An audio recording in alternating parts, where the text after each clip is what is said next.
we are going to discuss Raoult's law with respect to liquid solution. Okay, here we go. Now we consider a binary solution. That means we consider a liquid solution which is binary. That means it has got two components. So in this container we have liquid which has two components. That means we have a solution of liquid A and liquid B. So liquid A and B are distributed uniformly in this entire mass of the liquid, forming a solution. So since we have two components, we call this as binary solution. This is a binary solution of two liquids A and B. Now both A and B are volatile liquids. So we can say that A, B both are volatile liquids. As a matter of fact, all liquids are more or less volatile. Now, what do you mean by volatility or volatile liquids? That means volatile liquids means the liquids can be easily converted to vapors. So, the liquids can be easily converted to vapors. That means when the liquids are converted to its vapors, the vapors will be present above the liquid surface. And since we have considered a closed container, so if we consider this as the liquid, the shaded region, if it's liquid, then above the liquid surface we will be having vapors. So we will be having vapors of both A and B. Since both A and B are considered as volatile. Now, after some time, there will be equilibrium between the liquid and the vapor. So initially, there might not be an equilibrium because the liquids will be converted to its vapor and will be occupying the space. But after some time, there will be equilibrium. That means at that point of time, the rate of vaporization of A and B is equal to the rate of condensation of the vapors of A and B back to the liquid state. So we are considering the time when there is equilibrium. Now, this study of binary liquids or study of liquid solution was done extensively by a French chemist,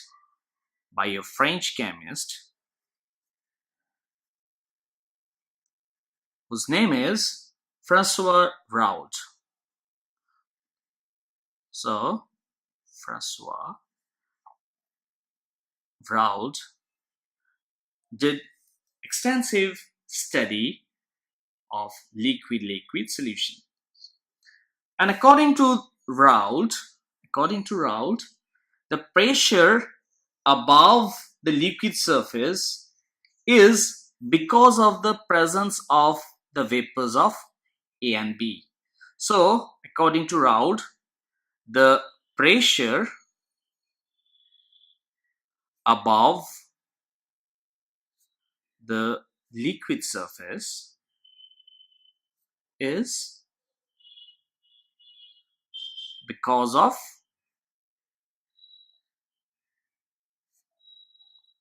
the presence of vapors. So the vapors which are present above the liquid surface is responsible for the pressure on this liquid. Okay. Now If we consider what is the, or if you want to find what is the total pressure above the liquid surface, so if we want to find what is the total pressure here, what is the total pressure? Now if we denote the total pressure as PT, so the total pressure is equal to the sum of the vapor pressure of the components, and here we have two components, so the vapor pressure of component A plus the vapor pressure of component B will be equal to the total pressure. That's what's written here. So the total pressure is equal to the vapor pressure of component A and the vapor pressure of component B. So PA denotes the vapor pressure of the liquid component A in the solution, and PB denotes the vapor pressure of component B in the solution. Encapsulated his studies in the form of Raoult's law, which says that this is what? This is the vapor pressure of A. So this vapor pressure of A is equal to the product of the vapor pressure of A under pure consideration, or of the pure component, vapor pressure of the pure component A times the mole fraction of A. So this PA naught, this represents the vapor pressure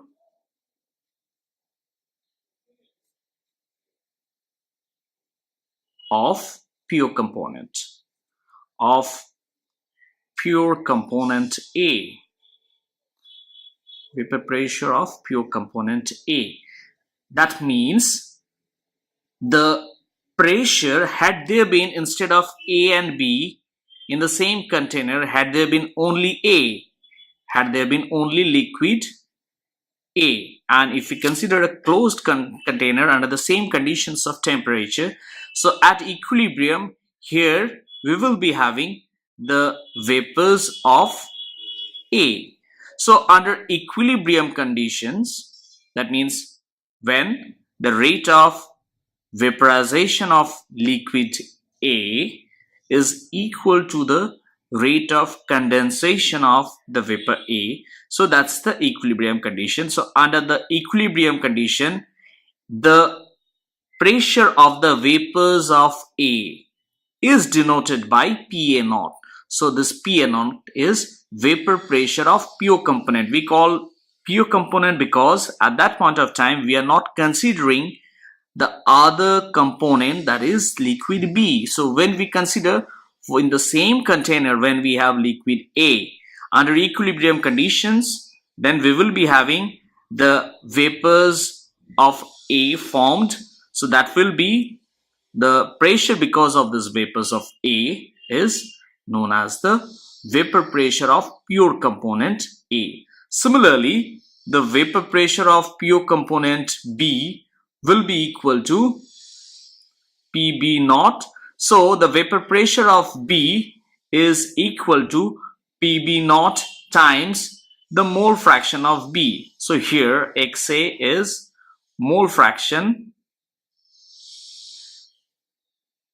of A. So here this is mole fraction of P.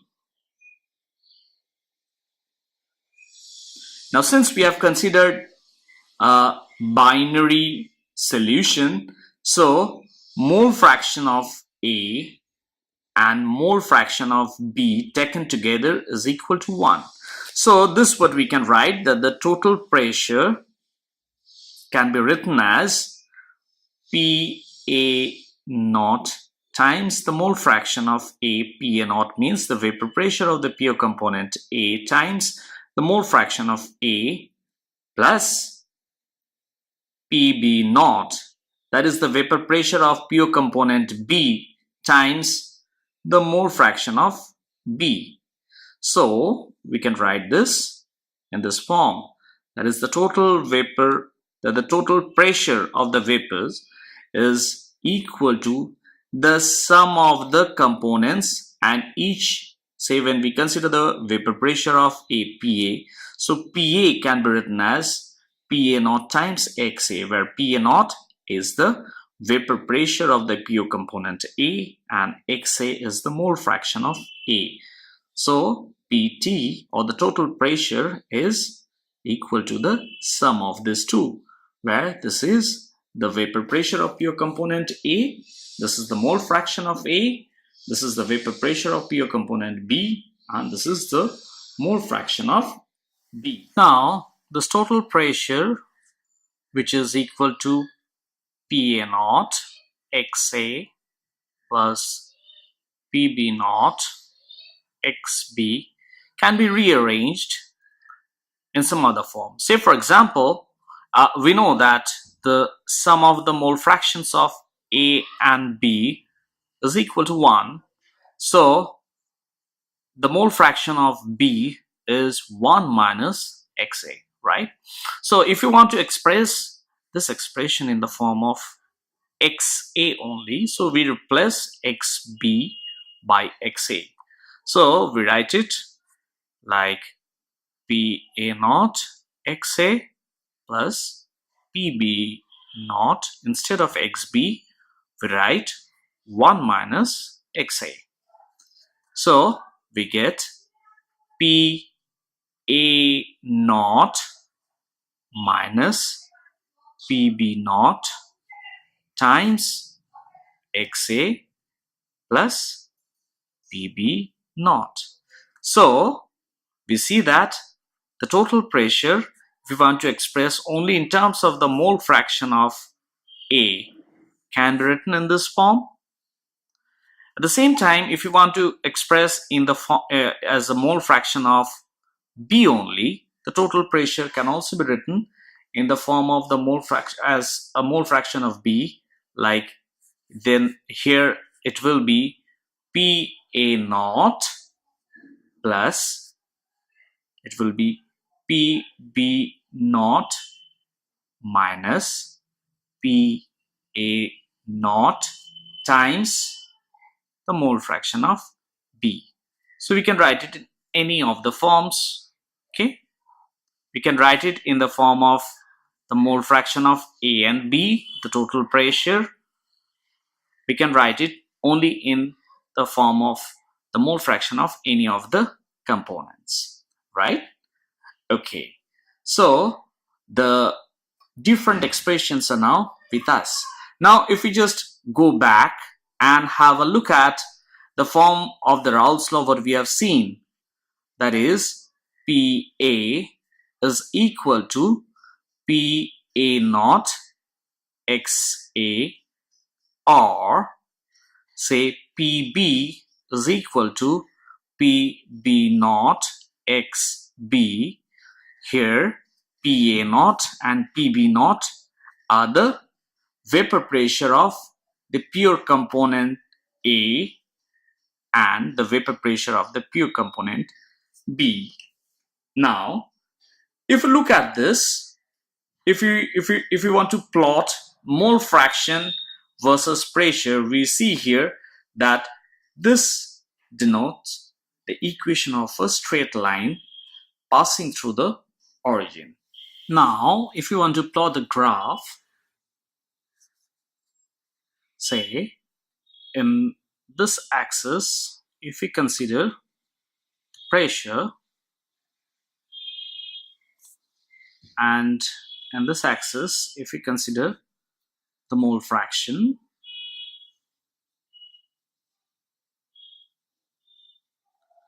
so let's consider pressure on the two parallel axis. So here also we consider pressure. Now if we consider the mole fraction of component A here at this point as 0, that means here the mole fraction of B will be equal to 1. So if we consider the mole fraction increasing in this direction for A, so here the mole fraction of A will be equal to 1 at this point. And similarly, here the mole fraction of B is 1. So at the other extreme end, the mole fraction of B will be equal to 0. That means what? Here we are having the mole fraction of B equal to 1, whereas the mole fraction of A equal to 0. That means here we are considering the pure component B. That means here we are not having any liquid A. We are having entirely B. Whereas on the other end, we are having entirely A. So here we are considering pure component A. And here we don't have liquid B. Now, if we look at the above equations, say when we don't have the component A, that means when we have entirely B, that means here the component A is 0. So this term, this expression, this portion of this expression reduces to 0. So the total pressure is equal to the pressure of the pure component B. So at this point of time, the pressure will represent the pressure of the pure component P, which is PB naught. So here, when we consider that pure component A, that means here we don't have liquid component B. So in this expression, if we put xb equal to 0, so this part becomes 0. So the total pressure becomes entirely equal to the pressure of the pure component A. So at this point of time, say if the pressure represent PA naught, that means this is the pressure of the pure component A when we have entirely A. So at some other mole fractions, we will be having a straight line if we join these two extremities. So the pressure will be according to this, because this represents a straight line. Similarly, if we join the other 2 points, so this represents the pressure when the mole fraction of, say, the mole fraction of A is, say, 0.3, say here. So what is the pressure? So for A, gradually when the mole fraction of A is increasing, this is the curve. So when the mole fraction of A is 0.3, what is the pressure of A? So in order to find that, we move on to the curve and try to find what is the pressure of A. So this is the pressure of A when the mole fraction of A is 0.3. Now, in order to find the total pressure, if we join these 2 points, we will be getting the total pressure. So this is the total pressure. So how we are getting the total pressure? Say at the mole fraction, when the mole fraction of A is 0.3, then this is the vapor pressure of A. Now what is the vapor pressure of A when the mole fraction of A is 0.3, or in other words, when the mole fraction of B is 0.7, the vapor pressure of B will be, when we take this, so this is the vapor pressure of B when the mole fraction of B is 0.7, or when the mole fraction of A is 0.3. So the total pressure is the vapor pressure of B plus the vapor pressure of A, which is this. So when we put this atop this, so this when is put on top of this, so we get this as the total pressure. This is the total pressure. So this line represents the total pressure.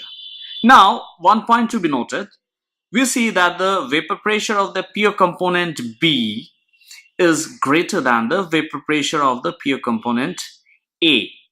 This is drawn so because we considered B, the component B, as more volatile. So the vapor pressure of the pure component B is more than the vapor pressure of the pure component A, because here we have considered B as B more volatile. That's why the vapor pressure of pure vapor pressure of A, pure component A, is less than the vapor pressure of the pure component B. Another point to be noted, that is, when we are looking at the total pressure is lying between these two extremities. So the total pressure should be less than equal to the pure vapor pressure of the more volatile component, and it should be greater than equal to PA naught, or the pure vapor pressure of the less volatile component. So the total pressure will be ranging in between these. So the total vapor pressure will be varying or will lie in between these extremities. Now what we can say, like, say, already we know that, say, we can write the total pressure as, say, PA naught XA plus PB naught XB. We are writing again in other form, say PA naught XA, and instead of PB, now what I'm doing, I'm writing PA naught XB. Now the summation in the left hand side, this, when we compare with that on the right hand side, this will be greater than the summation on the right hand side. Why it's so? Because here PB naught is greater than PA naught, PB naught is greater than PA naught. Because, why it's so? Because we have considered the component B, the liquid component B, as more volatile than that of A. So what we can write?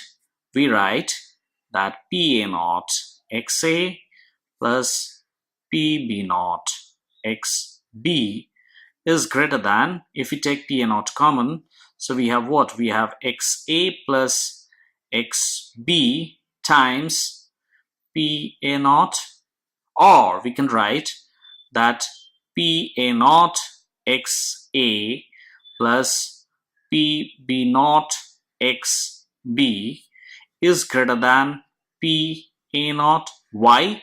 Because it's a binary solution, and XA and XB are the mole fractions of the two components of the solution. So the summation of the mole fraction of the two will be equal to 1. So this is because XA plus XB is equal to 1. Okay, so this is the expression which we are getting.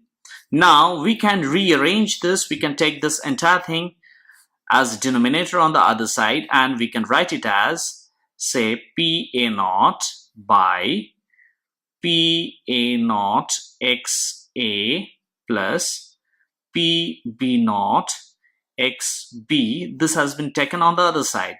So this is less than 1, or we can, what we are going to do, we are multiplying both the sides with XA. So we are writing PA naught XA by PA naught XA plus PB naught XB is less than XA. Now what is this? What's about this expression? This is what we have seen before. This is nothing but YA, or the mole fraction of A in the vapors. So where we have the vapors of A and B, there, what's the mole fraction of A? We have denoted previously as YA. So this expression is nothing but YA. So we can say that YA is less than XA. That means what? That means that the less volatile component, A is the less volatile component. The less volatile component is more abundant in the liquid than in the vapor. It says what? It says from this we can say that the less volatile component is more abundant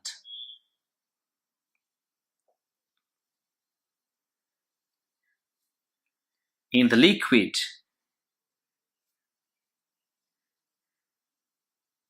than in the vapor.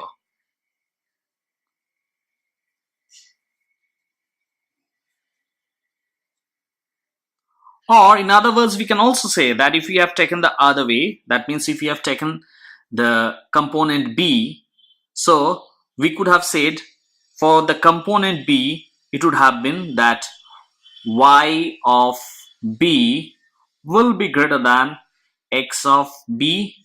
So say that could have been derived just the way we have derived this. The same thing could have been done. So there what we could say that the more volatile component, B is the more volatile component. So the more volatile component is more abundant in the vapor than in the liquid.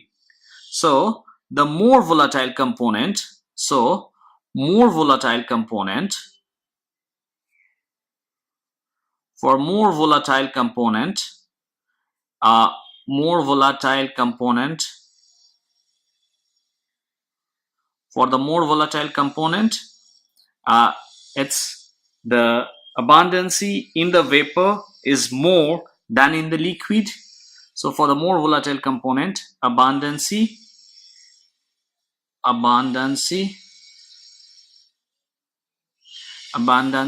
is more in vapor than in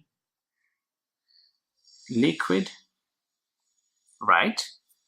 Okay, those liquid solutions which follow Raoult's law, those liquid solutions which follow Raoult's law and known as which follow Raoult's law, they are known as ideal solutions. Are known as ideal solutions. So as we know that the ideal solutions or anything which is ideal is hardly seen, or even if it's seen, there is or rather there are very few instances. The same thing is applicable here for Raoult's law. Only a handful of liquid solutions follow Raoult's law, and those which follow Raoult's law, they are known as ideal solutions. They are known as ideal solutions. Where is Raoult's law valid? So Raoult's law is valid in those solutions where the components have the same escape tendency in mixture as in their pure state. Now, what do we mean by this? That means, say for example, when we have in a container pure component A, so only A is there. Okay, so here we have the molecules. Now these molecules will try to vaporize and form vapors, and the vapors will be occupying above the liquid surface. So if they have the escaping tendency, only then they can escape as vapor. So there what we are having interactions between the molecules of A. So the molecules of A will be having the interactions. Now when the interactions of the molecules of A is same as the interactions of the molecules of B. So the interactions of the molecules of A when is same as the interactions of the molecules of B. So their interactions are same. And when we have the solution, so when we are having a solution of A and B, so here we have liquid solutions of A and B. So here also the interactions between A and B is same as the interactions between the B molecules, which is same as the interactions between A molecules. That means when all these interactions are same, those solutions where all these interactions are same, there we will see that Raoult's law is applicable or Raoult's law is valid. So only those solutions where the molecules of the pure liquids are present and their interactions are same as when we have the solution present. So then Raoult's law is only applicable there. No solution is perfectly ideal, but can be close to ideal. Can be close to ideal. Now, what are those solutions? What are those liquid solutions? Or what are those liquid solutions? So, what are those liquid solutions? Now, actually, a nearly ideal solution is formed by two components which are either both nonpolar or of same polarity or of about same size. So this when the components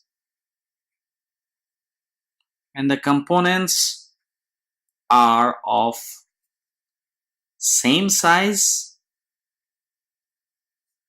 then we can have a near ideal liquid solution, or when the components or rather when the liquid components, when the components are of same polarity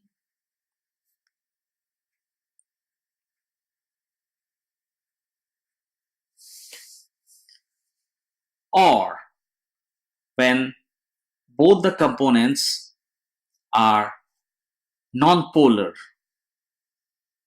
or when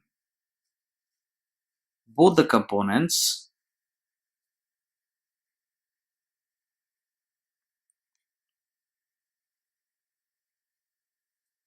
are nonpolar. So under this consideration or under these circumstances, we can have ideal solutions. So we can have ideal solutions following Raoult's law. Now some examples. So when we talk about examples like benzene and toluene,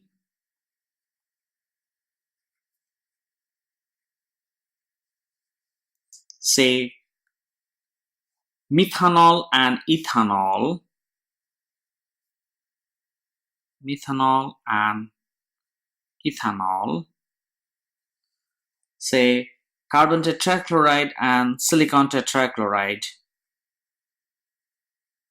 carbon tetrachloride and silicon tetrachloride. Silicon tetrachloride. Okay. A point very important to note that all solutions on dilution, approach the ideal behavior. Approach the ideal solution state. So Raoult's law will be applicable to solutions which are of dilute nature. What we have learned, like for the Raoult's law, what we have learned. So first, what we have seen that for a binary solution of two volatile liquids, so a binary solution of two volatile liquids where both A and B are liquids,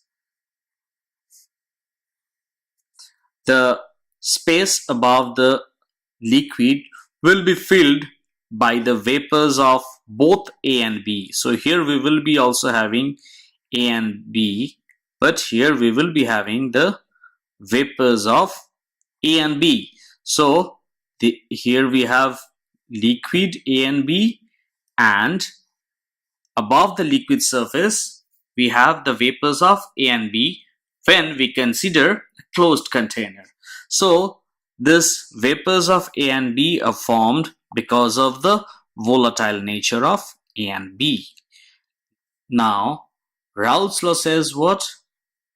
Raoult's law says that the partial vapor pressure of the component. Now partial vapor pressure of the component here, that means here we are having vapors of A and B.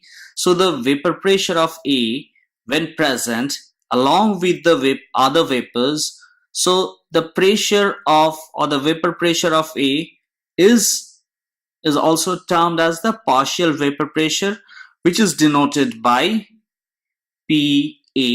So Raoult's law says that the partial vapor pressure of the component A, which is denoted by PA, is equal to the pure vapor pressure of component A. That means when we have only liquid A at that point of time under the same conditions of temperature, the vapor pressure of A, this is denoted by PA naught, times the mole fraction of A present in the liquid. So here the mole fraction of A, XA, is the mole fraction of A. So XA is the mole fraction of A, and XB is the mole fraction of B. So the partial pressure of A here in the vapors is equal to the pure vapor pressure of A multiplied by the mole fraction of A. Similarly, the partial vapor pressure of B, so here we are having both A and B, so the partial vapor pressure of B is equal to the pure vapor pressure of component B multiplied by the mole fraction of B in the liquid solution. So this XB is the mole fraction of B in liquid, and the partial vapor pressure of B present in the form of vapor is equal to the product of the vapor pressure of the pure component and the mole fraction of the component in the liquid solution. This is Raoult's law. And what we have seen apart from this, when we have a more volatile component, say between A and B, if say B is the more volatile component, then the mole fraction of B, if we compare the mole fraction of B present in the vapors and the mole fraction of B present in the solution, what we will see that B is abundant in the vapors as compared to that in the liquid solution, when B is considered as the more volatile component. Or in other words, if A is the less volatile component, so we will see that A is abundant in the liquid state in the solution as compared to the abundancy of A in the vapor state. Now, if you look at the applicability of Raoult's law, applicability of Raoult's law says that Raoult's law is applicable to all dilute solutions. That means when we consider dilute solutions, the solutions behave almost as ideal solutions. Now, apart from this, those liquid-liquid solutions where the size of the components are comparable, or where the components are of same polarity, or where the components are both nonpolar, they can also act as ideal solutions where Raoult's law is applicable. So that's what we have learned. Thank you very much.